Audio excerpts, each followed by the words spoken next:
questionnaire that you're going to hand somebody to determine whether or not they're accredited investor has those rules spelled out. And you just have them read that, and they check off what they are. I are not an accredited investor. Can you work with them? You work with a non-accredited investor? Absolutely. You just can't have more than 35 of them in your company. Well, if you're raising $500,000, 35 ought to be enough. The other thing is, if you're raising it, what we're doing these days is trying to raise a lot of money. And so, if we need to raise $5 million, oops,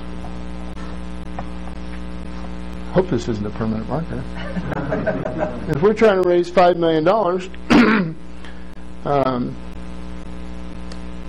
and we can't use more than 35 non-accredited investors, we'll probably only end up with 2 or 3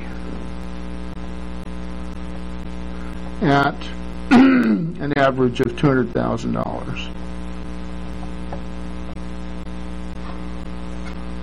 So that leaves us a little short.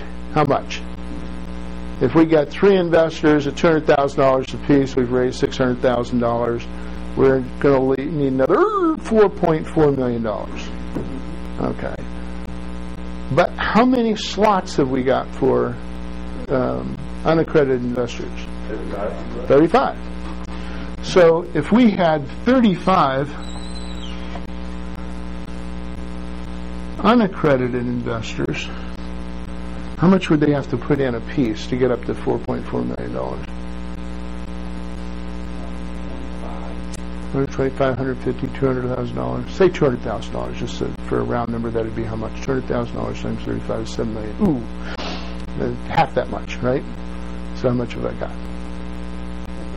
10. I need 10. No. I need 20. Is that right? I need 20 unaccredited investors.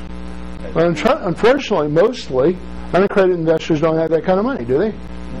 Except that an LLC, a separate company that invests in this big company, whether it's got accredited investors in it or not, is an unaccredited investor.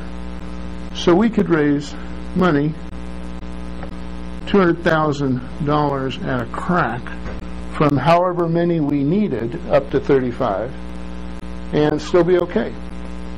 Now that means $200,000 is not a lot of money.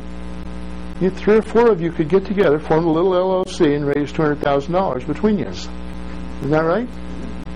You know, Aunt Martha could put up 50. Honestly.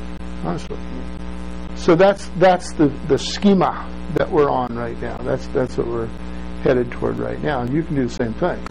If you put together a group, you want to be the sponsor. We'll talk about that sponsorship stuff in a minute. You want to be the sponsor, and you want other people to invest with you. They don't all have to be in your company. It's better sometimes if they're not in your company. Your company is going to be the sponsor. Your company is going to have a slightly different division of the spoils than the rest of the unwashed people in your company.